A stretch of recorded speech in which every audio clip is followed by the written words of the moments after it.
Hi there, everybody.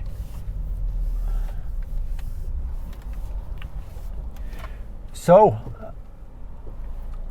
I'm waiting to go towards the high street, and a nice little gap there.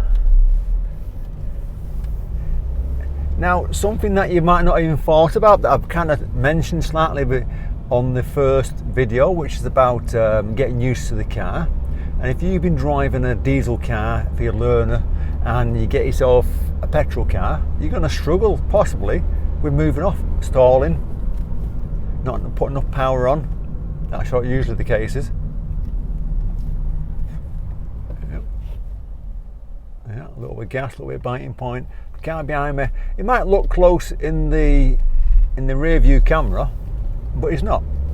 I bet it's about 3 or 4 foot from the back of the car then. But when you look in your rear view mirror, it does look like quite close. So if we do get someone who's really close behind us, then what you've got to say is, don't worry about them, concentrate on what you've got to do ahead of you. So if you have to slow down for things, start coming off the gas a little bit earlier so you don't have to brake hard. And that's kind of one of the things you can get rid of, braking hard, because when someone tailgates behind you, an inexperienced driver will possibly hit the brake a bit hard because they're panicking, or they'll speed up, and because the guy behind is pushing them along. So try not to worry about anyone behind you and anticipate things like you normally do on your driving lessons.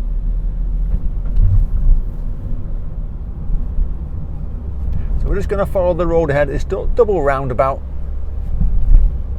nothing too tricky. We're just going to go ahead, checking our mirrors behind us, looks fairly clear, checking to the right, slowing down for traffic on the right. The car behind me again still, and giving way. And while I'm waiting, check my rear view mirror, so it's staying fairly back behind me still. It's getting quite close, but I'm not worried. Bit of gas, bit of biting point. This guy here, don't know where he's going. Went round about the wrong way. And that's what you're going to get, people doing things round you strange. I'm going to slow down for this car here. Doesn't matter what's behind me. I'm sure there's one coming through. Yeah, I thought he was then. And this is what you've got to keep saying to yourself when you get in your car. Don't feel like you've got to take risks and prove to the other driver behind you. Of course, when you do get your car, then there's that debate of, are you going to wear P plates? Are you not going to wear any P plates? That's what is in the UK. P plates is a green P. It represents that you're a new driver. You put it on your car. People know you're a new driver. There's advantages and disadvantages of that. So while we're driving around, let me talk about the advantage. People know you're a new driver. You pass your test. They don't know how long you passed. You could have been passed that day.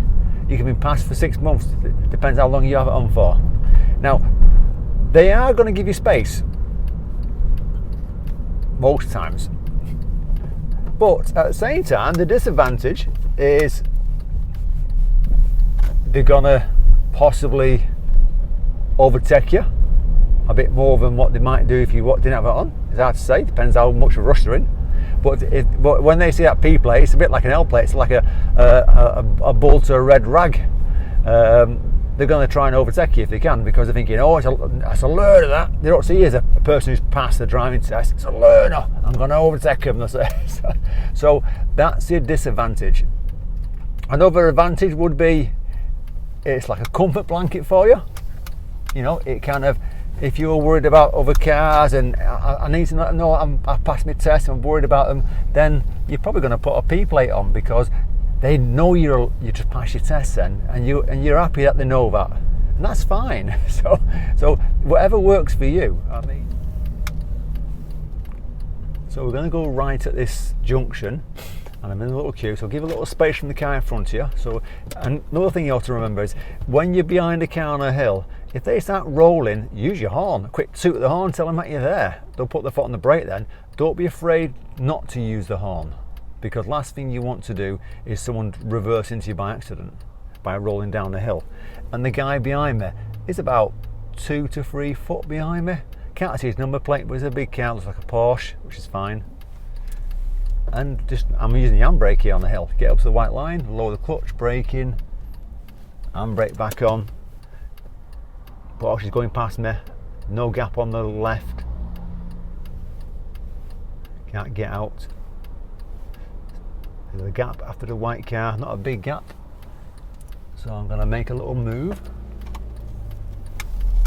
There we go. And I'm off. And then get on with it, back up the gears. You know, do what's called reasonable speeds. Remember, know the speed limit, know what you're doing. Right? Because if you're worried about people pressurising you to go faster, look at the speed limit. If it's a 30-mile-an-hour road and you're doing 29, 30, then don't go any faster. Even if the guy behind you is saying, go faster, don't go faster. Double roundabout, we're going to go ahead, it's on a hill. I'm hoping I stop at the roundabout so we do a hill start. There's a white car behind me in the distance, he might catch up. Cars coming down the hill in my lane, so I'm checking my left mirror a bit and coming across to the left to avoid them. I'm going to come into the middle lane or the right a bit late, slowly coming in, and I'm slowing down a bit for a lower gear. That red car's turning, so I'm going to let him go. So I'm going to do a little hill start, handbrake first, gas, biting point, and I'm off. Nothing behind me, so it wasn't a problem, and I'm carrying on going. Now I wasn't trying to be clever. I didn't want to go gas, biting point, and no handbrake there. And that's what you've got to do when you're in your car for the first few times. Just get used to the pedals, get used to pulling off with the handbrake on. If you've got an electronic handbrake, then fantastic. Not everyone's got one of them cars, but usually most people have got a manual handbrake. And I'm slowing down for traffic on my right. Pop it in first gear, handbrake, because there's busy behind me. Nothing's behind me directly, but it's busy on the side of me. I'm not trying to be clever, I'm just being safe, basic driving, using the handbrake a lot at first, getting used to the car. And you've heard me a few times say that, and that's what you got to say. Don't feel, oh well, on my learners, I could learn a car, I could balance the pedals really good and pull off the brake, I'm off like a rocket. But in this car, I roll back or stall. Get used to the car, use your handbrake a bit. So I'm a bit of tail back, checking what's happening behind me. There's a blue car. I'm slowing down, drop into a second gear, looking at the road. There's a silver car wanting to pull out. It's clear in the distance at the moment. Checking my right mirror coming out. Checking my left mirror to come back in. Keeping the gap from the car in front of me. There's 4 cars. There's a good chance they'll stop somewhere at the roundabout.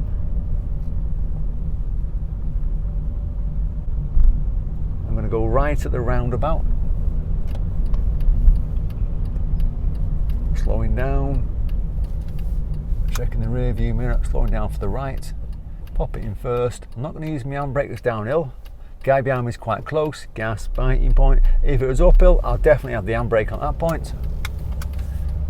But that's fine, you know. I said quite close. I couldn't see his grille of the car at the front, at the back of him. So there's a good chance it's probably about 2 to 3 foot behind me at that point.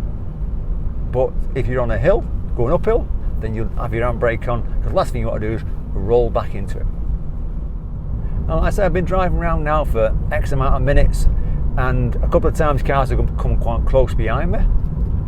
Yeah, and you've got to keep saying to yourself, don't feel like they're trying to intimidate you, because most of the time they're not.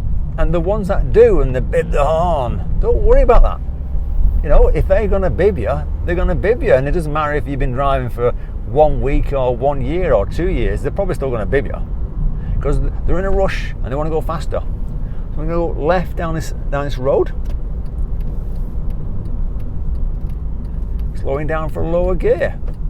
So I'm not rushing at all, and that's what you've got to keep saying to yourself. Even if there's a car behind me pressurising me, I'm going to come off the gas early, let the car slow down early for them. So they've got to slow down with it. Because last thing you want to do is brake hard. Drop into a low gear, that white car might pull out. The blue ones kind of pull out a bit. See, they're all not too sure then. Slowing down. Let that red one get out of the way, because they're in the way there. Have they stalled? I think she stalled there. Yeah, she stalled. Restarted the car.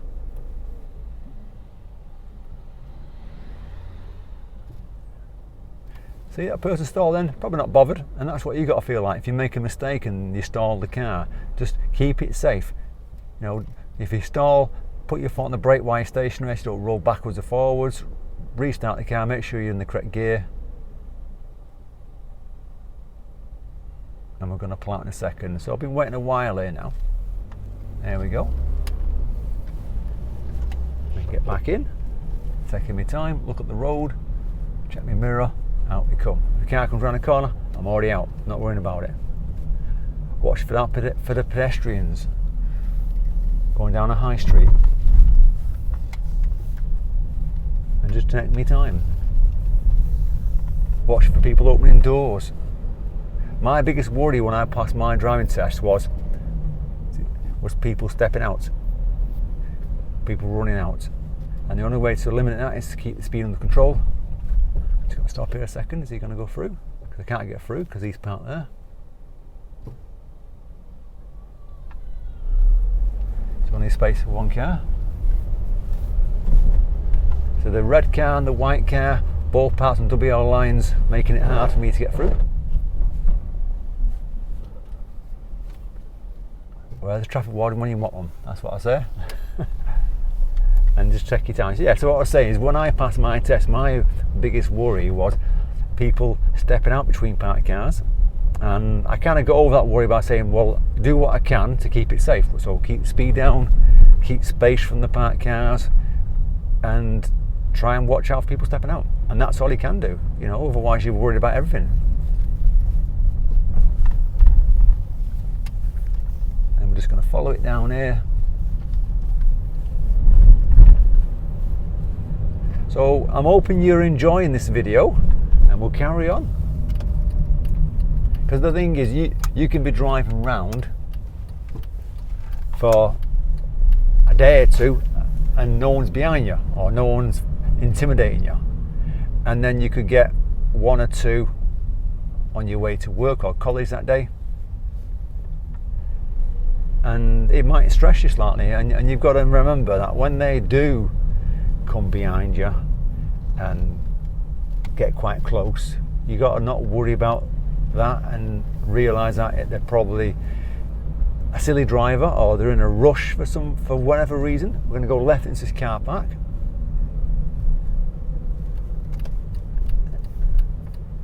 So a little queue out, check to the right. That's it. Bring ourselves in here. So there's a bit of a busy car park. So I'm just using first gear, a little gentle gas, a little bit of clutch control. Go around the silver car, they kind of stopped in the middle. Keep an eye on them, they start moving off. That's what you've got to remember. Remember, when you're doing your lessons, don't trust people, and you've got to keep doing that. This car on the grey here, he's slowing down. Is he stopping that side? I think he's stopping there. So we're just going to go past him slowly, just in case he changes his mind and starts moving. And I'm watching for cars reversing, watching for pedestrians. So when you go for a busy car park, take your time. I'm just going to follow the road ahead here, and a little right turn at this junction. Checking and carrying on, and following it down here. That's it, just nice and slow, no rush. If you don't feel like you can get through, just going to let her out of the way. Oh, she's opening the door while I'm going past. That wasn't good of her, was it, eh? You think she's just stand at the side while I get past? There's not a lot of space, you've got to take your time. Watch out for the pedestrians. So it's like Hazard Alley here at the moment.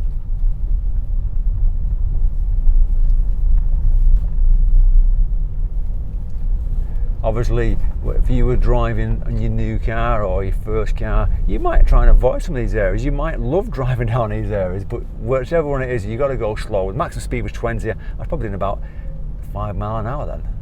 You know, I'm looking at the speed now, it's doing 8 miles an hour. So I'm not going particularly fast. So you'll find that you might not necessarily get so many people who are going to pressurise you with to speed up in them sort of roads, because of the fact that they can't go fast anyway. But as soon as you hit 30 roads, 40, 50 upwards, then you are going to get the odd driver who gets quite close behind you, who wants to kind of make you go faster. And what you'll find also is that when you're driving along, because it happens with me all the time, is that you'll be doing the speed limit and people are going to overtake you, you know, because they want to go faster. And there's nothing wrong with that. You know, as long as not breaking the speed limit, it's fine. As long as do it safely, that's fine.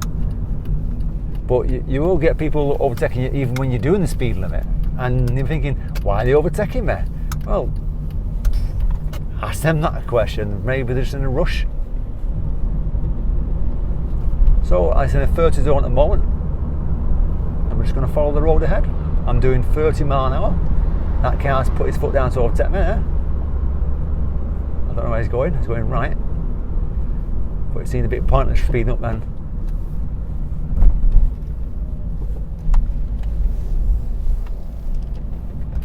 There we go. So at the moment I'm doing 29 mile an hour in the 30 zone, and the car behind me's got a nice safe gap. Got a nice safe gap from the car in front of me. Everything's going fine, nothing bad. This is what you want. You know, if you feel like the car in front of you is pulling away, just recheck your speed. Make sure you're not suddenly start slowing down. I looked at it then, I'm doing 28 miles an hour, so I'm not going slow. The car behind me is slowly catching up with me, which is fine. You know, it's not kind of on the back of me, it's just staying close. I've got a nice safe gap in front of me. If you do see someone who's being aggressive, by the way, who's feel like they're going to try and overtake you, then anticipate that, and if they start to overtake you, just lift off the gas, let them shoot past you, rather than I'm going to speed up at the same time, make it hard for them, because that will just cause an accident. That's just dangerous driving then. Just let them get past you, let the problem get in front of you, out of the way. In third gear again, I'm doing 29 mile an hour again, so I'm not going slow. I'm doing a decent speed. And that's what you've got to keep saying to yourself. Decent speed when you can, and you'll be fine. If you're going slow for no reason, then you're encouraging people to catch up with you and overtake you. And then if you're saying, why are they overtaking me? Then the answer is because you're going slow. so kind of know the speed limit, like I said, know what you're doing. Is it safe at that speed, or should I be going a bit quicker if I'm not, provided not breaking speed limit? And if you're going to get cars behind you who are waving you on or flashing your headlights at you, or even bibbing the horn at you, being aggressive, then look at your speed, see if you're doing the right speed. If you are, fine. You know, if you've got a dash cam, keep a record of the race plate, even take it to the police if they're being that aggressive. Yeah, I've talked about cars being behind me, and like I say, some days you can drive around and nothing happens, but the same applies to you at the same time. If you're getting too close to the car in front of you, then even though you might not feel like you're being aggressive, it might come across as being aggressive driving to them, or it might be that they suddenly brake and you drive into the back of them. So keep your 2-second gap, I suppose. Good luck on the driving, and watch out.